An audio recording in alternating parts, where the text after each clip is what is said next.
Buenos días, bienvenidos a aperitivospisos.com. Hoy hablaremos de ciudades del futuro con el CEO de Barcelona Tech City, Miquel Martí.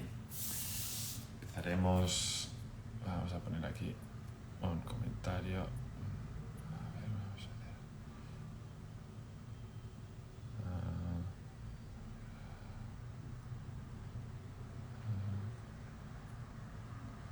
Muy bien. Buenos días a todos los que os vais conectando. Vamos a poner un comentario aquí y lo fijaremos. Y vamos a fijarlo ahí. Muy bien. Y ahora vamos a buscar a Miquel para conectarnos. Y ya tendremos ahí.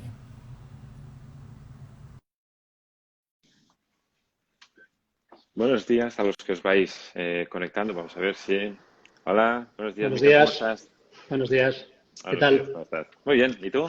Bien, bien. Sí, Sí, aquí sí. empezando semanita de retos. De Pues, martes. Hoy estamos de exacto, martes. exacto. Bueno, comentar, bueno, en primer lugar darte la bienvenida y agradecerte el ratito que estaremos aquí charlando. Al resto comentaros, pues bueno, que Miquel Martí, que es CEO de Barcelona Tech City, es una organización privada sin ánimo de lucro, abierta al conjunto de ecosistema emprendedor tecnológico, local e internacional. Es de Barcelona y tiene como objetivo posicionar Barcelona como un hub tecnológico de relevancia internacional. Representa más de 1.000 organizaciones, colabora con emprendedores, nuevas empresas, empresas ya consolidadas, inversores, incubadoras, aceleradores, constructores de empresas, universidades, escuelas de negocios, empresas de medios, agencias gubernamentales y otras, Básicamente todo el mundo. con todo Básicamente el todo mundo, el mundo. exacto, con todo el que quiera, con todo el que quiera. Sí, el que se deje. Ah, Exacto. Bueno, de hecho, entre vuestros hitos, pues está haber participado de una manera o de otra en empresas tan conocidas más a día de hoy como Globo, Wallapop o Privalia, o ahora mismo ser colaboradores de otras igual de conocidas como SEAT, Naturgy, Telefónica, 5G de Barcelona, Mobile World Capital, ASICS, Accenture IBM, etcétera, etcétera. Bienvenido otra vez. gracias por tenerme. Gracias a ti por estar ahí. Bueno, para poner un poquito bueno, para explicar un poquito el origen de por qué hacemos nosotros esos directos, nosotros durante el confinamiento que obviamente que ha provocado el coronavirus, empezamos a compartir nuestro conocimiento, empezamos a compartir pues todo aquello que nosotros entendíamos que le podía interesar al sector, al mercado, a cualquier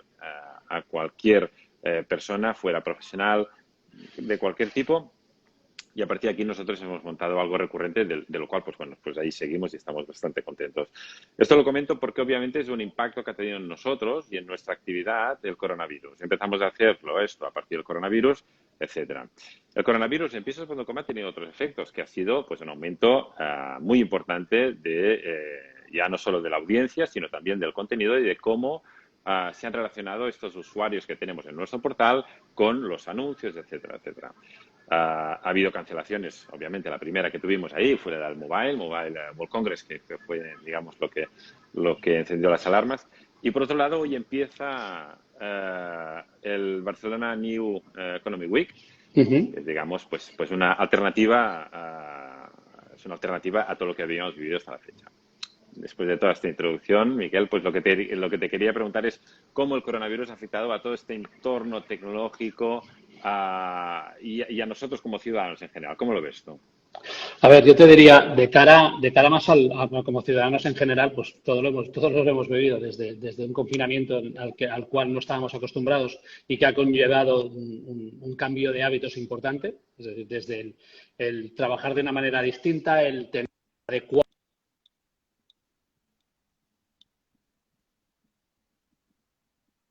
Las llamadas, o sea que a lo mejor me van entrando A ver, llamadas. Ah, te hemos perdido te hemos perdido un momento, que ha sido cuando estabas no, hablando, que estás no, comentando que nos ha cambiado. No, bueno, que en el fondo lo que ha hecho es nos ha cambiado la manera de vivir.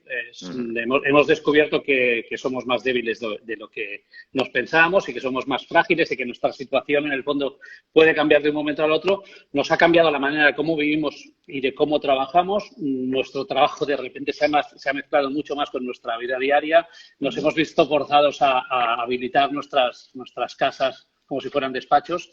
Hemos descubierto que no todas las sillas sirven para estar sentado muchas horas, ni todos los espacios sirven para tener a los niños aislados del resto de la actividad que hacemos. Y que nuestra espalda tampoco es tan resistente como creíamos. Más cuando empiezas a tener una cierta edad como yo. Por lo tanto, bueno, pues por este lado, evidentemente, hay una parte de impacto personal que incluso ha habido. Te diré que también ha habido cosas positivas, es decir, el estar encerrado en casa nos ha forzado a tener un hábito mucho más online y online en el consumo de contenidos, online en cómo compramos, en cómo nos relacionamos con el exterior. Es decir, cuando estás aislado, cualquier canal es bueno y en este caso el digital nos ha mostrado una vía de escape bastante importante. Por otro lado, evidentemente, es el cambio de las ciudades. No me había pasado, creo que nunca, me llevo 50 años viviendo en Barcelona. El hecho de que me despertaran pájaros, el hecho de que no habitáramos es la demostración de que la naturaleza se recupera rápido pues, si la dejas crecer. Y la otra parte, evidentemente, es que nuestro entorno laboral ha cambiado. Desde las propias organizaciones, con nuevas políticas para el talento que tienes o que tenemos, rotaciones, la optimización de espacios, el dejar espacios en vuestros sectores, el dejar espacios más grandes para optimizar costes y trabajar en entornos más pequeños. Por lo tanto, nos ha afectado de todas las maneras posibles y yo creo que aún todavía hemos de descubrir efectos que no conocemos. Seguro, ahí estoy de acuerdo que al final en el momento de volver a una realidad, o sea, una normalidad real, o sea, volver a lo que era antes, cuando pues a todo lo pasado podamos leer las pérdidas y las ganancias que hemos tenido, pues obviamente es cuando podemos hacer algo de balance. Y hablando un poquito de hacia dónde crees que va a estar, hacia dónde crees que vamos como ciudades en general, o hacia dónde van las ciudades. De hecho, tenemos encima de la mesa numerosos conceptos, conceptos de Internet of Things. Tenemos la aplicación del 5G, tenemos esa tendencia que a nivel global existe, que es de concentración en megaciudades, aunque en Europa esto esté sucediendo a menor escala, pero sí que está sucediendo en general. Tenemos numerosos retos, como decíamos antes, ya no solo de compartición de espacio con la naturaleza, pero también con los otros seres humanos. ¿Hacia dónde vamos? ¿Hacia dónde ves que vamos nosotros y en relación al uso de la tecnología? A ver, yo creo que la tecnología va a ser como el gran catalizador de la transformación, no solo de las ciudades, sino de la sociedad en general, es decir, la famosa transformación digital, que en el fondo va a ser transformación y punto. Te diría que en cuanto a las ciudades, lo que dices es de entrada concentración, mayor o menor, pero que digamos que las ciudades o las ciudades-estado, podríamos decir, irán consumiendo las otras ciudades colaterales para crear pues el Gran Los Ángeles o el Gran San Francisco, etc., ¿vale? Como por poner ejemplos de fuera. En cuanto a las ciudades per se, pues evidentemente es cuando en Europa hay un concepto que se está poniendo, que es uno de los puntos más importantes que está impulsando la Comisión Europea y el Parlamento, y es el New Green Deal. Es decir, todo va a girar alrededor del ciudadano, es decir, todo se va a hacer por y para el ciudadano. Esto es lo primero. Lo segundo, todo va a girar alrededor de la sostenibilidad. Por lo tanto, aquí, pues evidentemente afectará materiales de construcción, afectará construcciones, afectará diseño de ciudades, afectará movilidad, afectará conectividad, afectará datos y la aplicación, es decir, la recogida de datos y la toma de decisiones basada en datos. Afectará, es decir, digamos que quien controle la ciudad o quien de algún modo la dirija tomará decisiones en base a múltiples inputs de información que le irán llegando de semáforos, de calles, de móviles de transeúntes, etc. bueno, y más cambios, evidentemente, toda la parte de movilidad, el cambio a movilidad más sostenible, más unipersonal, y bueno, y ya no me meto en el futuro, que yo creo que todavía quedan unos años desde lo que estamos viendo ahora a la transformación de incluso tener ciudades verticales. Yo no sé si lo voy a ver, pero en algún momento yo creo que las ciudades, por una cuestión de ocupar espacio, también crecerán para arriba. Y teniendo en cuenta los retos que hay, que existen, que no solo son retos de compartición, sino también de, como estamos diciendo ahora, pues de la aplicación tecnológica en nuestro día a día, en semáforos, etcétera, etcétera. A día de hoy, en la actualidad, pues tenemos encima de la mesa dos temas, que uno es la aplicación de APP para controlar precisamente el coronavirus, y la otra es si es correcta o no es correcta la gestión que se está haciendo de los datos en general. ¿Qué opinión tienes tú sobre esto? Sin entrar mucho en polémica, si no quieres. Es una pregunta trampa esta, vale. Claro, no, lo digo. No, me ha venido ahora, quiero decir que no la tenía en mente, pero he pensado esto de la gestión de los datos. Obviamente es un tema complejo. Y más que qué opinas tú de lo que está haciendo el gobierno, me gustaría saber tu opinión de esa complejidad, de la recopilación, de la gestión de datos. De hecho, sin entrar en nuestro gobierno, ayer había la noticia de la mala gestión de los datos sobre el coronavirus en Inglaterra, precisamente porque se estaba utilizando un Excel donde no cabían más filas. Quiero decir que en esa situación estamos, y de ahí un poco mi duda. Vale, a ver, yo te diría, de entrada, yo soy de los que opino que los datos son míos, ¿vale? Y los cedo a cambio de algo, ¿eh? A cambio de la ciudadanía, a cambio de un servicio determinado, a cambio de usar Facebook, a cambio ¿vale? Y del mismo modo que los cedo, quiero saber para qué se usan. ¿Vale?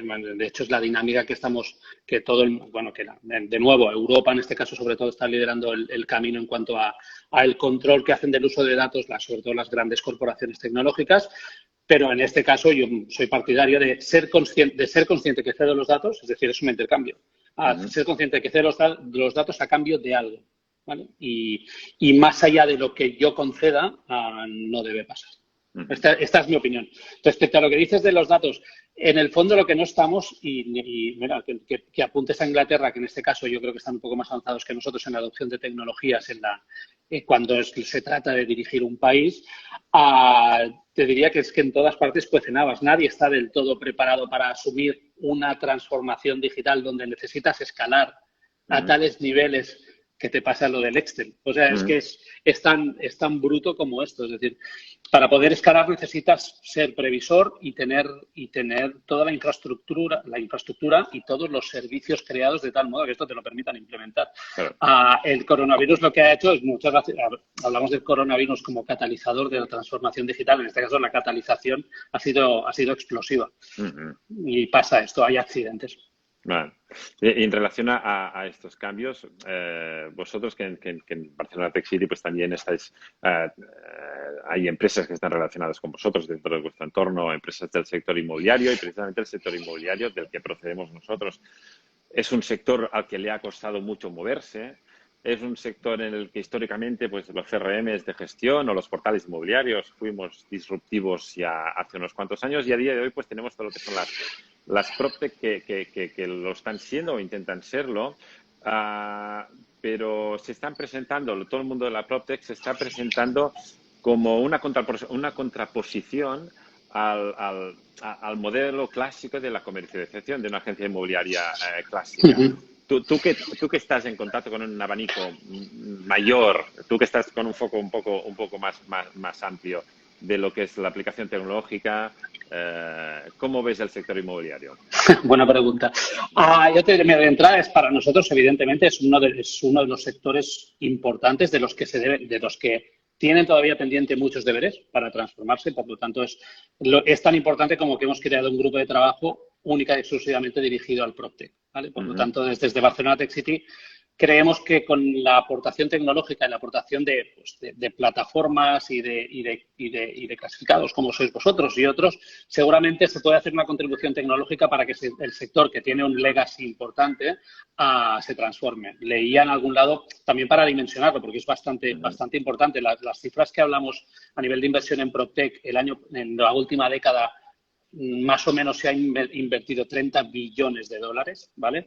Y en Estados Unidos, tengo datos, en este caso conozco los datos de Estados Unidos, solo el 58% de los real estate agents estaban más o menos transformados. Entonces te diría que yo creo que el reto es, no sobra nadie, esto es lo primero, es decir, el papel del consejero es un papel importante para que nadie, sobre todo aquellos que han de afrontar el cambio más importante, ¿vale? Los que vienen más de atrás probablemente, deben entender que la experiencia es un grado en este caso, ¿vale? Y la tecnología debe ser un habilitador, un multiplicador. A veces te ha de permitir ser mucho más eficiente en tu trabajo. De tal manera, o que puedas descansar más o que puedas hacer más operaciones, ¿vale? Esto por un lado. Evidentemente hay otra parte, que es, aparte de este modelo más tradicional de negocio que se puede reinventar o se puede optimizar con el uso de la tecnología, hay otra parte, hay nuevos modelos de negocio que se van a crear y que se van a seguir creando, donde ya hay, de hecho, digamos que se pone de manifiesto que también va a haber una cierta potencialidad de desintermediación. Y esta es otra realidad del mercado. Es decir, al final va a haber diversas realidades de mercado. Lo que es importante y lo que se debe entender es que al final, casi parece chiste ya mencionarlo siempre, pero al final es, si no se sube a la ola de la tecnología para optimizar lo que ya se hace y para mejorarlo, incluso para hacer saltos cuánticos en cuanto a nuevos servicios, lo que te puede pasar es el efecto Kodak, que es quedarte absolutamente detrás y acabar desapareciendo. Pero nosotros lo interpretamos realmente como una oportunidad para el sector. Es decir, aquellos que mínimamente tengan ganas de transformarse usando la tecnología, creo que no ha habido mejor momento. Es un poco bruto decirlo así, pero el COVID, habiendo pasado y habiendo sucedido todo lo que ha pasado con el COVID, el hecho de ver que o te transformas o no vas a seguir, es un elemento, es un driver importante para levantarse del sofá y salir corriendo. Seguro. Y de hecho, en el mercado, digamos, más maduro, donde la implementación de las PropTech lleva ya más años. Como dices tú, cada uno tiene su parte del pastel, o sea, pueden convivir perfectamente ambos modelos de negocio y muchas veces, como mínimo aquí en la actualidad, digamos que el modelo más disruptivo suele ser después también consumidor de servicios del modelo más clásico. Es decir, que al final, como dices tú, aquel que quiere comprar un piso en general no está comprando, entre comillas, un dato. Aquel que está comprando un piso tiene que comprar un hogar, lo que obviamente significa, pues eso, necesitar también ese perfil. Toda la gente que está conectada, si quieres añadir cosas, tú mismo. No. Toda la gente que está conectada, os animo también a hacer preguntas que consideréis en relación a cómo van a ser las ciudades del futuro, en relación a cómo nosotros nos vamos a relacionar como ciudadanos con la tecnología y intentaremos responderlas en la medida de lo posible. Estos días ha habido ya algunos usuarios que nos han hecho llegar algunas preguntas. David nos comenta, la Unión Europea es uno de los grandes impulsores de los cambios en el modelo de desarrollo urbanístico de las ciudades, un poquito en línea a lo que estabas comentando antes. ¿Consideras que los objetivos marcados a medio y largo plazo de esta institución son realizables y sobre todo, cogiendo un poco la estela del Green Deal que comentabas antes? A ver, de entrada, realizables, no te voy a engañar, no lo sé. Como mínimo son objetivos que nos interesan. Esto es lo primero. Lo segundo, creo que no existen las realidades inmutables. Ahora mismo la tecnología cambia cada año, puede cambiar muchísimo y podemos llegar a tener habilitadores que nos hagan cambiar el paradigma. Justamente yo creo que sería malo fijar objetivos que pensemos que se han de cumplir sí o sí sin tener la flexibilidad y la liquidez o funcionar de una manera líquida para ir reorientándose en función de lo que toque. Si hay creo que la línea es buena, evidentemente. Además, yo creo que el modelo europeo es un modelo mucho más centrado en el ciudadano y mucho más preocupado en el ciudadano, y esto es la suerte que tenemos de vivir. O sea, hay ventajas e inconvenientes de vivir en Europa, pero en este caso, en este apartado, los objetivos son compartidos, la asunción, que esto es muy importante, es ya no solo como el enunciado que nos hacen desde Europa, sino la voluntad de los diferentes gobiernos de asumir este parte de objetivos. En este caso, en España y en concreto en Barcelona y en Cataluña, es muy clara y es muy contundente. Por lo tanto, lo que se plantea tiene muchísimo sentido. No lo plantearía como una verdad absoluta, no existen las verdades absolutas, y es una buena línea. Simplemente se ha de intentar ser racional en la aplicación. ¿Vale? Y os diría, y casi lo más importante es no solo racional, sino buscar el máximo número de consensos. De hecho, al final, marcar un objetivo a largo plazo es complicado, pero como mínimo, si tienes un camino por donde quieres dirigirte y hacia donde quieres dirigirte, como mínimo puedes plantearte si nuevos escenarios van hacia esa dirección o no. Totalmente. Mira, Lorena nos comenta si creemos que España, o en este caso si eres tú, que en España está haciendo los deberes en lo que respecta a sostenibilidad urbanística. Buena pregunta. No soy un experto, aquí no os puedo decir. Yo os diría que lo que os decía, que al final es sí, por los contactos que tenemos con los diferentes gobiernos, a la voluntad de enfocarse a los objetivos de desarrollo sostenible y a los objetivos que marcan, que de algún modo el roadmap que marca el New Green Deal, son objetivos que tanto el gobierno español como el catalán y el ayuntamiento han asumido como propios. Por lo tanto, no tengo el conocimiento ni los indicadores ni las métricas suficientes como para evaluar ahora mismo. Es que justo yo creo que se está implementando. Como mínimo, todo apunta que hay voluntad. Que a veces hay voluntad y un cierto consenso. Por ahora me daría con un canto en los dientes con esto. Y si encima se implementa y se consiguen resultados a corto, medio y largo plazo, ya será la leche. Y en cuanto a la implementación, esto también es una pregunta que me ha venido ahora en mente, y en relación a, por ejemplo, la aplicación que estábamos hablando antes sobre el control del coronavirus, ¿qué elementos crees tú que son diferenciales para que desde el ciudadano se asuma esa tecnología que le proponen desde las administraciones públicas como propia?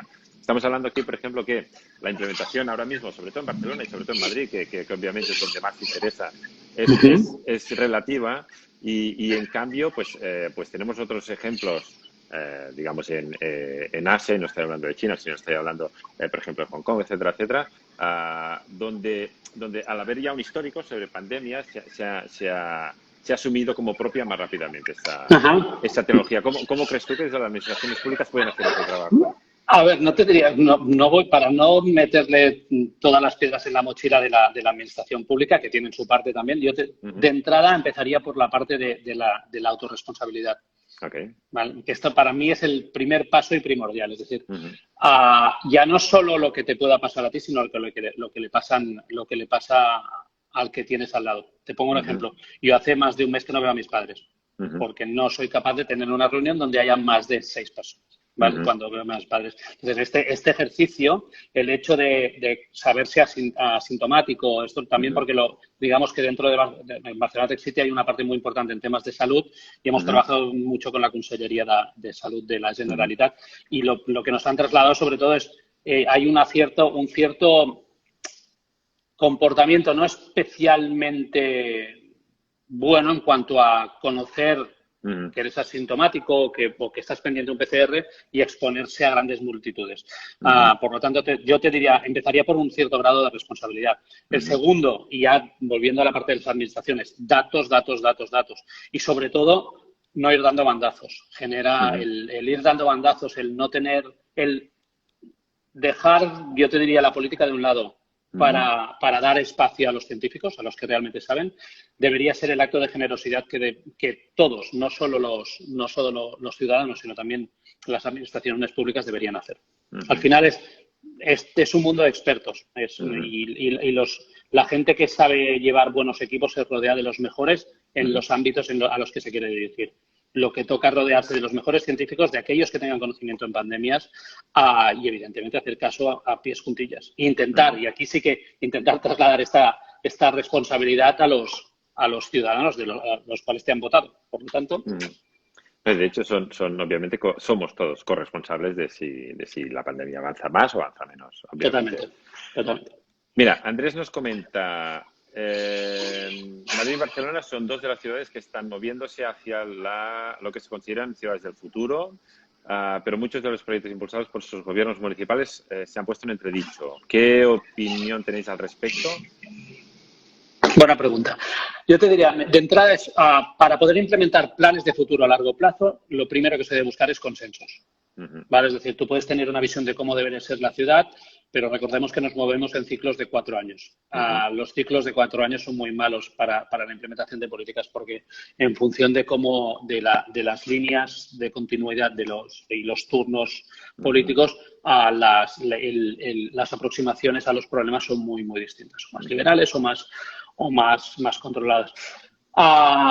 Yo te diría que todavía faltan consensos en la aplicación de todos estos objetivos, ¿vale?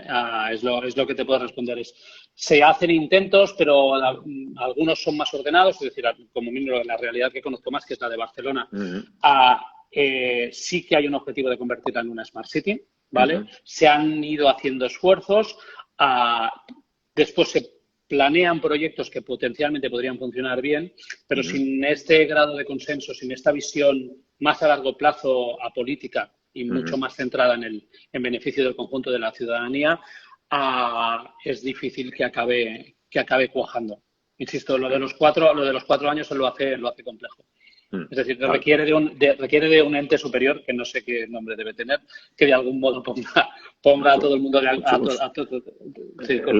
El supragobierno. Exacto. No te diría un supragobierno, pero sí alguien que de algún modo, alguien o algo, sí, algo más a largo plazo, que no fuera... Que sea capaz de hacer compartir una visión, como mínimo un denominador común de todos los diferentes agentes que componen la realidad económica, política, cultural de las ciudades.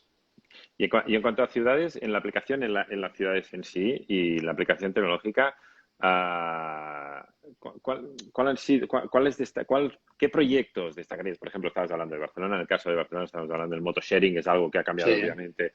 Ha cambiado las calles, la utilización de patinetes también ha cambiado las calles, etcétera, etcétera.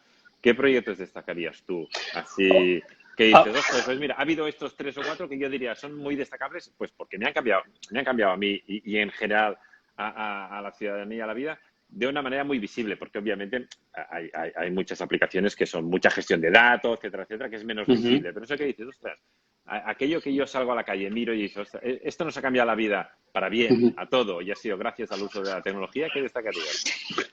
Yo te diría que ahora mismo lo más visible en Barcelona, evidentemente, es el hecho de ir transformando la ciudad hacia una ciudad menos enfocada a la gasolina, más enfocada a lo verde.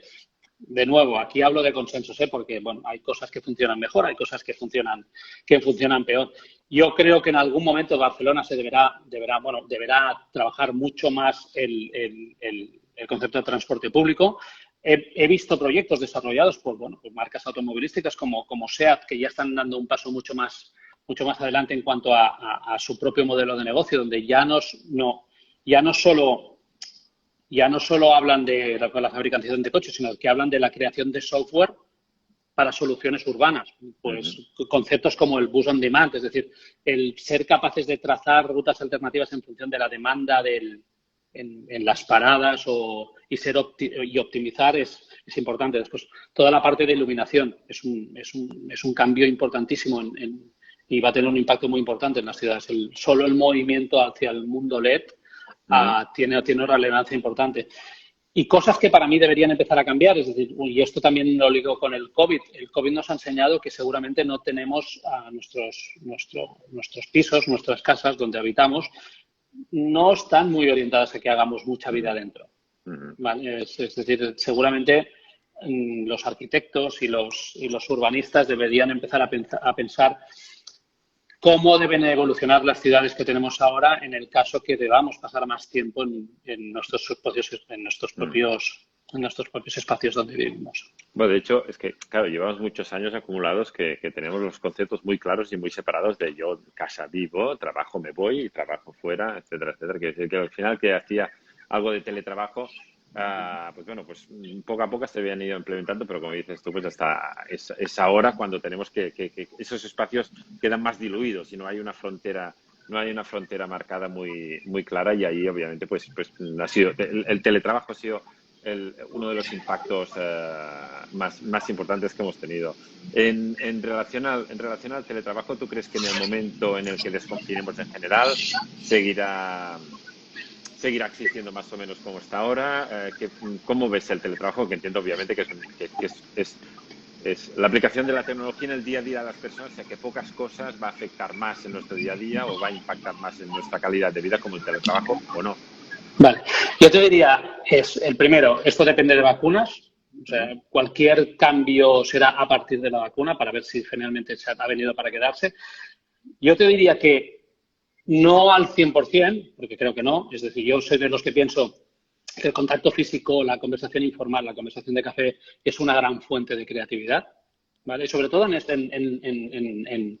en sitios de trabajo y en organizaciones donde la creatividad tiene un peso importante, no tanto en programación, que puede ser mucho más controlado como puedes hacer las cosas y puedes estar en cualquier lugar del mundo. Yo te diría que hay cambio, que habrá cambio, que seguramente se establecerán modelos de rotación. No creo que haya un 100% de trabajo en casa, ¿vale? Por esto, porque al final hay una parte de cultura, hay una parte de contacto y una parte incluso de sentimiento de pertenencia que no se puede transmitir a través de una pantalla. Sí que es verdad que bueno, la crisis nos ha enseñado primero que a lo mejor no necesitamos grandes oficinas con piscinas y cañones de fuego artificial, y sí que necesitamos tener un espacio óptimo donde el uso esté optimizado, donde no sobren metros y que los equipos lo usen de manera rotatoria. Esto en el fondo es un problemón para los que gestionan equipos y talento, pero esto ya, el Tetris queda en su mesa. Pero a nivel general creo que va a haber un cambio, no creo que sea un cambio completo, y que siempre dependerá de cuándo tengamos la vacuna. Bueno, al final también estamos hablando de un cambio más racional, es decir, que tampoco pasar de 0 a 100 tampoco tendría mucho sentido. Estamos ya casi llegando a tiempo. Mira, te doy una última pregunta porque así podemos concluir. Miguel Ángel comenta si consideramos que los cambios de hábito producidos a través de lo que estamos hablando, a raíz del confinamiento, va a provocar cambios en nuestro día a día y en la descentralización del desarrollo de las ciudades, dando más protagonismo a áreas metropolitanas. O sea, en referencia se está refiriendo Miguel Ángel a este hecho tan digamos, o a esta noticia tan manida que hay ahora en los medios, que es la gente ya no quiere vivir en la ciudad, quiere vivir en el campo, pero con internet. A ver, es un buen punto. Yo con un helicóptero sí quiero ver muy lejos. Yo te diría, sí que un cierto tipo de gente con un cierto tipo de trabajo se puede permitir el lujo de vivir fuera de Barcelona. No sé decirte una regla. Es decir, sí que conozco gente que se ha ido, evidentemente, pero también conozco gente que no dejaría nunca Barcelona. Yo soy de los que se siente cómodo en Barcelona, ya he vivido fuera, ya he pasado por esa experiencia y me declaro claramente urbanita. Por lo tanto, muy bien me tendrían que poner la conectividad para desarrollar mi labor a 100 kilómetros. Habrá cambios, pero es que para mí esto formará parte del crecimiento de las ciudades. Lo hemos mencionado antes. En el fondo, estas ciudades-estado, estas macrociudades, no dejarán de ser más que complejos con diferentes nombres que tendrán un gran nombre. La Gran Barcelona, el Gran Los Ángeles, el Gran Boston y todo lo que quieras. Vivir, por ejemplo, en San Francisco, quien vive a 100 kilómetros, quien vive en Palo Alto, dice que vive en San Francisco. Por tanto, es parte de la evolución. Lo que sí que es importante saber y esto es importante sobre todo para nuestro talento, que es cuando de algún modo abres y dices, oye, puedo teletrabajar. No solo tú puedes teletrabajar, un experto en Nueva Zelanda también puede teletrabajar. Entonces, la competencia para el sitio de trabajo se amplía un montón. También debemos ser conscientes de esto.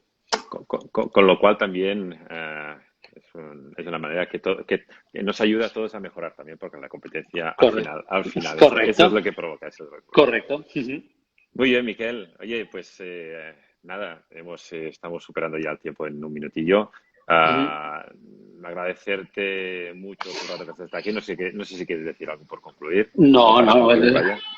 Bueno, simplemente agradeceros la oportunidad de poder charlar un rato con vosotros. Y encantado, para lo que queráis. Muy bien, Miquel. Pues ha sido un placer. Animo a todos los que estáis ahí también a volver la semana que viene, que seguiremos pues con otros aperitivos de pisos.com, intentando pues ofreceros cosas que os interesen. Gracias a todos. Muchas gracias, Miguel. Hasta luego. Hasta luego.